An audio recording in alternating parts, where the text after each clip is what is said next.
За сайн байцгаана уу.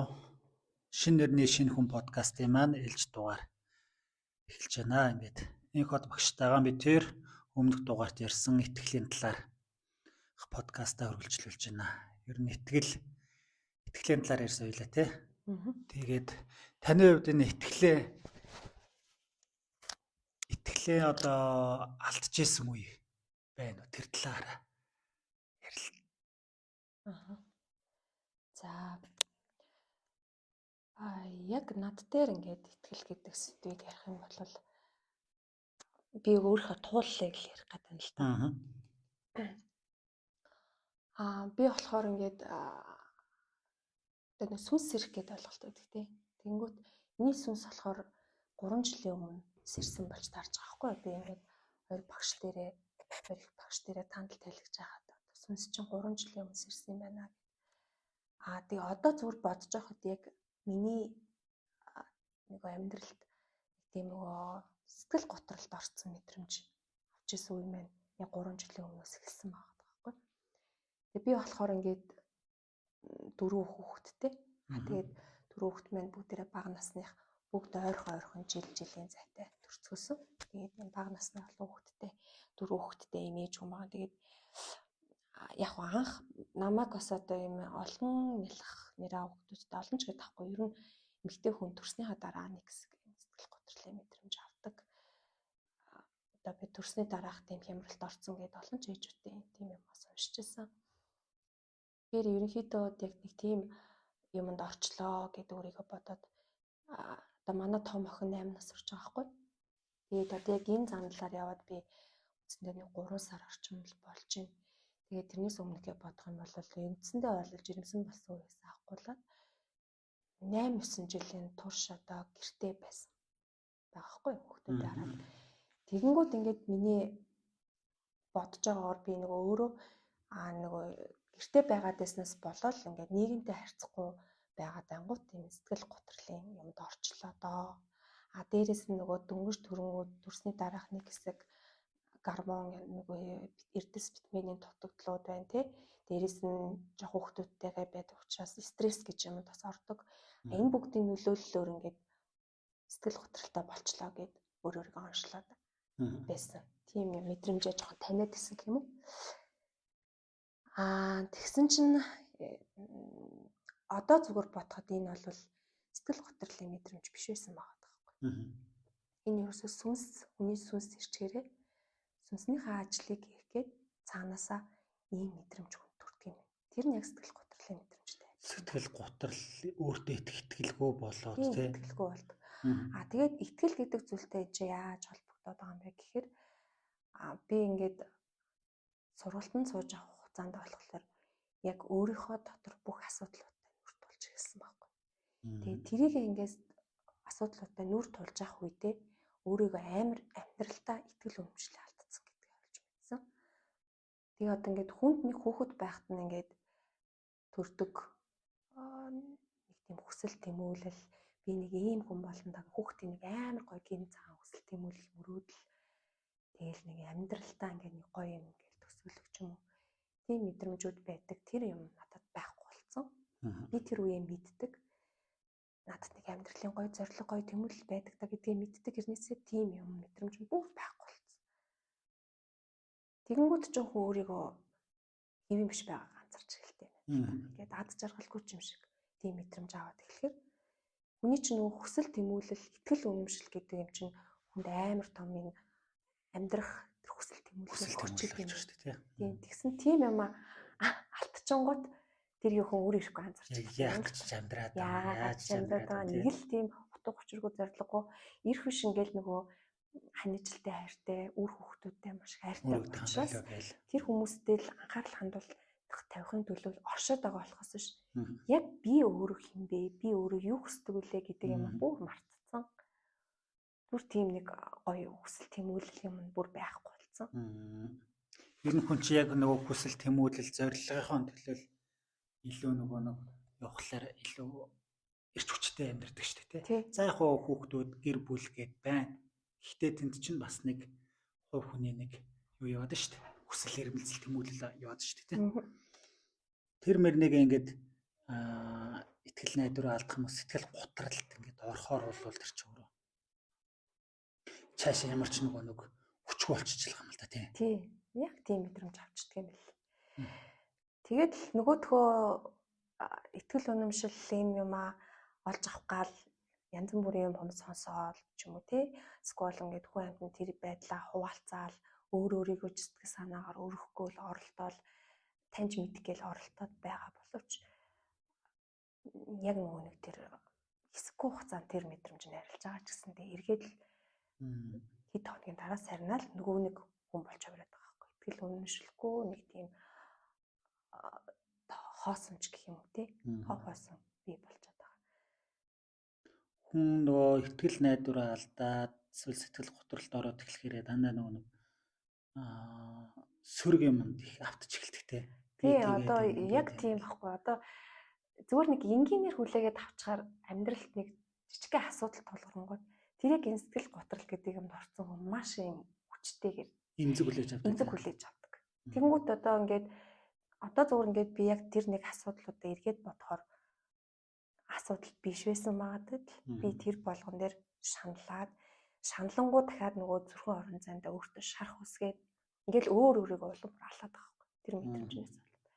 Гэтэл цаана миний өөрөө сүнс гэдэг нь сэрцэн учраас намайг дээрээс ингээд хөө чи ухаарад өгөөч энэс ингээд гарчмаар байна гэдэг мэдээлэл цаанаас ингээд тоншоод өгөөдөөсөн байдал өөр болохоор тэр дундаа ингээд живэд байжсан. Гэхдээ би ингээд миний сүнс цаанаас ингэсэн учраас яалчгүй л ингээд сүнснийхаа чиглэлийг дагаал өөр ирэхгүй ингээд сургалт сонирхоод ороод ирсэн байгаа байхгүй. Одоо нэг юм анзаарагдаад байдаг л та. Зүгээр ингээд ажил төрлөө ажил амьдралаа аваа явж байгаа хүмүүс бол зүгээр ингээд явж лээдэг урсгалаараа тий. Яагаад сүнс далд ертөнд сонирхоод байгаа вэ гэхлээр яг энэ хүмүүс байна. Амьдралд нь бол амар их асуудлууд нэг тулгарсан хүмүүс байгаа тийм. Нэг бол бүр ингээд өвчин тий эсвэл эдгшгүй өвчин ч юм уу. Өвчин ч юм уу иймэрхүү байдлуудаас болоод ерөнхийдөө ийм далд ертөнцөг сонирхож ирж байгаа мэнэ хүмүүс. Тий. Одоо ер нь ингээд манай сургалтанд ингээд ирж байгаа хүмүүсийг ч гэсэн харахад ерөөдөө яг тийм байдаг. Нэг бол одоо нэг юм сэтгэл зүйн асуудалтай, маш их айдсын мэдрэмжтэй ч юм уу тий. Эсвэл нэг тийм ингээд яах гэж байгааг мэддэхгүй нэг тийм сонин мэдрэмж авч байгаа. Нөгөө төгөөс гарч чадахгүй ч үгүй юм уу. Эсвэл ингээд нэг амьдралаа өөрчлөх нэг манифест хийчихье ч гэдэг юм уу тий. Эсвэл нэг тийм би хаана өвдөж яхаа мэдэхгүй байгаа хүмүүс ч орж ирж байна тий. Дээрээс нь ингээд бүр зүгээр байгаа хэрнээсээ цаанаасаа яг нэг юм замд сонирхоод нэг амьдрал нь болж бүтэхгүй ч юм уу. Эсвэл бүр ингээд амьдрал нь болж бүтээд байгаа хэрнээсээ л цаанаасаа өөрийнхөө хувьд өөртөө нэг тийм бүрэн дүүрэн байхгүй байгаа гэдэг мэдрэмж.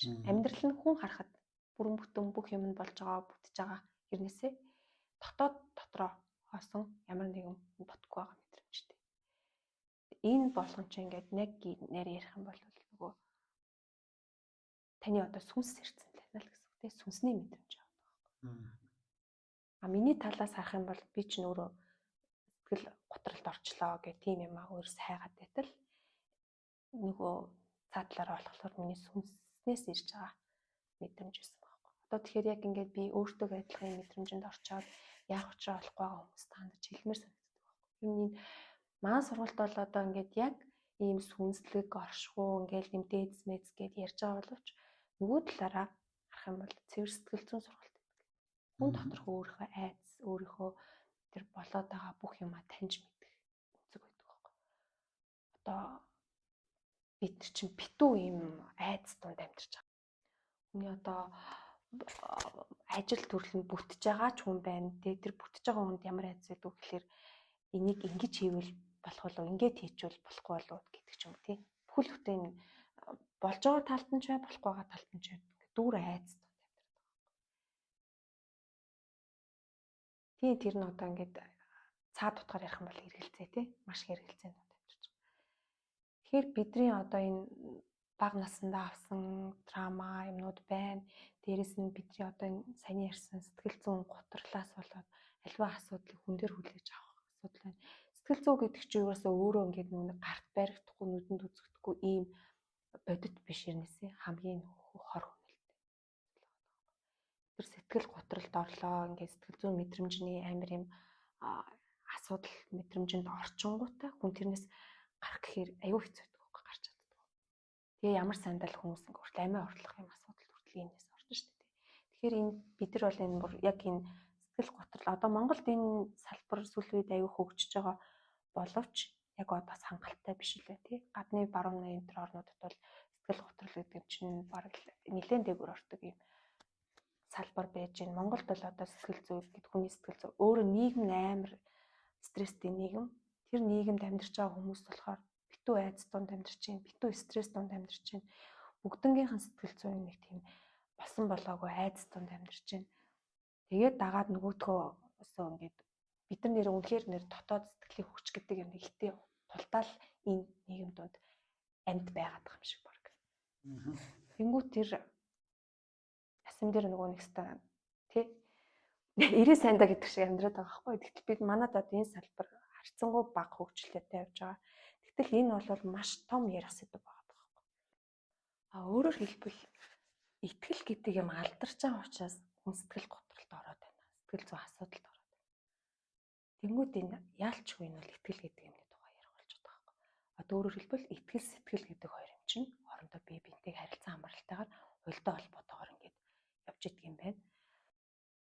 Тэгээд би одоо энэ сургалтанд сууж авах үедээ өөртөө юу анзаарсан бэ гэхээр миний бас нэг цаад нэг өнцгөн гэх юм бол би өөрөө нэг итгэл үнэмшлээ аявих алдсан байсан байна.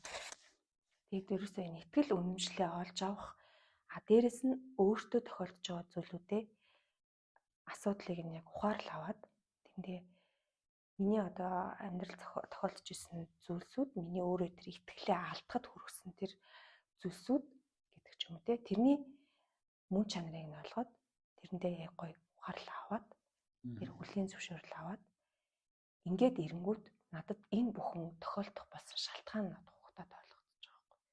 Тэнгүүд өөрөө ирэхгүй энэ итгэл гэдэг юм чинь төрж эхэлж байгаа байхгүй. Тэгээ бид нар одоо энэ итгэлийн хүчийг гэдэг юмны цаана бидний ерөөсөө тавигдаад байгаа бүх асуудлууд байж идэг юм байна. Хүн итгэлээ алдах үед хүний бие хаач гэсэн өрөвсөж болно тий. Эргээд итгэлийнхаа хүчээр хүн өөрөө биений хүчийг итгэж болно тий. За одоо манифест гэд байна тий. Одоо сүүлийн үед хүмүүсийн амьдралтаа хэрэгжүүлэх гээд байгаа өөрийгөө олох нэг өсөнд итгэлийн хүч. Тэнгүүт энэ дээр та ямар ч төрлөөр манифест хийж болж байгаа байхгүй. Итгэлийн хүч гэдэг юмараа бэлэмдүүлээд тий энэ юм ашиглаад гэх юм. Тэгэхээр бүх юм ерөөсөө яг энэ итгэл үнэмшил гэдэг зүйлтэй холбогдоод байна. Дээрээс нь итгэл сэтгэл гэдэг юмтай холбогдоод байна. Тэгэхээр одоо энэ л бол бидний яг хүмүүст өгөх гээд байгаа цаад санаа явж идэг юм байна. Одоо ингээл энэ Facebook мөнгө дээр явж байгаа нэг тийм одоо юмар оншлон, тийм зурхаа ийм югаар ингээд яа гэсэн юмнуудаар би нэг анзаараад уншиж ирсэн чинь хүмүүс аягүй их олон юм асуулт тавьдсан байгаа байхгүй. Одоо би нэг юм жижиг юмнууд тэр нэгтэй. Одоо би нэг байр авах гэсэн чинь энэ байрыг авч болох уу, болохгүй юу? Та нэг үзээд өгөөч гэдэг. За тэгэл бүрсэн жижиг юм асуудлууд төр маш их тавьж байгаа. Гэхдээ ер нь бол бид нэр одоо энэ доторх энэ өөрийнхөө бие хүнтэйгээ ажиллаад эренгүүт цаанаасаа хүнд тэр айдсын мэдрэмж бүх юмнасаа салах бүрд хүнд өөрөөс нь цаанаас нь нөгөө оршихуй сүмсэн биенээс нь ингээд чадварууд нэмэгдэж идэг байхгүй. Тэгээд тэр чадварынхаа хүчээр та ийм амьдралын жижиг сажиг бүх асуудлыг та өөрөө шийдэх тийм хүчин танд өөрт нь байдаг. Тэр чинь бол одоо давхар одоо бидний бас нэг итгэл гэдэг сэдвэл ярина л да. Та одоо энэ бүгдийг хийж чадна гэдэгтээ бас итгэх хэрэгтэй болж байгаа тий. Тэгэхээр би одоо энэ нэг сонсогчтой хандаж хэлэхэд одоо түрүүний миний ярьсантай ингээд нэг өнгө нэг ижилтэй ийм асуудалтай хүмүүс байх юм бол манай сургалтыг бас зориод ирээрээ. Одоо энэ гүнд нь дотор нь ороод ийм мэдээлэл аваад ингээд хөгжөөд явах юм бол маш олон амьдрал гэдэг бол баялаг шүү. Маш олон гарц гаргалгаа юмнууд байдаг шүү.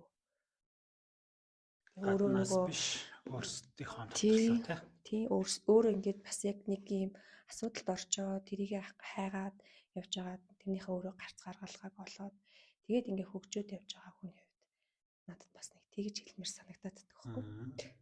Одоо тэрэндээ ингээд төөрцөн яахаа мэдгүй явж байгаа хүмүүс дүүрэн байгаа шүү дээ. Сая та хэллээ шүү дээ нөө. Байр авах гэсэн чинь ингээл тий. Тэр мөрөө бол зүгээр л байж идэг бол асуудал тий. Тэрнийг өөрөө мэдээд авна гэдэг чинь хамгийн чухал байхгүй. Одоо нэг бидний нэг ерөөхдөө дэлхийн хүмүүсийн масс тэр аяараа нэг юм ямар нэг юм ингээд нэг бодит зүйлээс үүсдэг тий. Бурханаас ч юм уу тий. Бурхан миний амьдралыг сайхан болгоно гэдэг үү тий. Ингээд эсвэл нэг тийм бүр ингээд нэг тийм нэг биетэй нэг юм юмд ингээд найдаад өссөн. Одоо тэрнийг үзэж хардаг хүн бүтэн тэр амьдралаа өгч штэ баг тий. Байр авах шийдвэрээ зүгээр тэр хүний аваа гэдэг үгээр баг шийдэхэд байгаа байхгүй юу. Гэтэл танд өөрт чинь ямар их том хүч байд юм бэ тий. Энэ бүхнийг та өөрөө хүнээс асуугаад ах шаардлагагүй. Ямар нэгэн бурхны танд өглөг хишгээс хамаарахгүйгээр та өөрийнхөө амьдралыг өдөр аваад явах тань тийм хүч бий. Зүгээр та тэр хүчээ анзаарахгүй өдөртөл явж байгаа.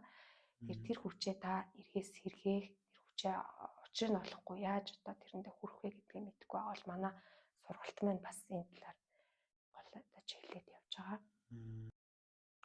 Тэгээ миний хувьд бол одоо ингээд би өөрийнхөө тэр алдагдсан байсан, алдарсан байсан тэр итгэл үнэмшил гэдэг юм аа олж авснаар одоо миний амьдралд маш том өөрчлөлтүүд гарч ирсэн. Тэгээ яаж л би одоо нэг дотроо байгаа тий нэг хүнд нэг одоо яг нэг цаад учир шалтгаанаа юунаас болоод гомдоод байгаа юм бэ? Юунаас болоод айгаад байгаа юм бэ? Юунаас болоод түгшээд байгаа юм бэ? Тий энэ сэтгэл зүйн маш олон юмнууд байдаг штеп. Тэднийг өөрөө мэдээд байгаа хэрнээсээ тэрнээсээ гарч чаддгүй тий. Тэгтэл тэрнийг ингээд яг тэр өөрийнхөө дотор руугаа ингээд өнгөөгөө тэрнтэйгээ ажиллаад ингээд ирэхлээр яг тэр мэдрэмжийнхаа цаад мөн чанарыг олдгийн бэл. Тэрийнхээ мөн чанарыг олчих юм бол дахиж тэр мэдрэмжэн дээр ингээд төрөлтөд тах нь харцангуй гай болдог юм л тий. Тэгэхээр энэ итгэл гэдэг зүйл бол масар том зүйл байдаг шүү. Одоо бидний амьдралын баг хөдөлгөөн хүч байгаа байхгүй. Энэ зүйлээ алдсан бай, энэ зүйлээ эсвэл илүү гоё хөгжөөхийг хүсэж байгаа ч юм уу тий. Хүн бүхэнд сургалтын төвийн үе таалах нээлттэй болно. Тэгээд сонирхож байгаа хүмүүсээс зориод ирээрээ гэд хэлье. За тэгээд энэ удаагийнхаа подкастыг өгөр өндөрлөё. Дахиад итгэлийн тухай ярих юм бол бас асар өргөн цар хүрээтэй сэдв байгаа. Тэгээд дахиад хэрвээ ярих шаардлагатай бол гамбаагч та. Дахиад энэ тухай хөөрнөлтий. Тэгээд баярлалаа, баяртай гамбаагчтаас баярлалаа. Баярлалаа, баяртай.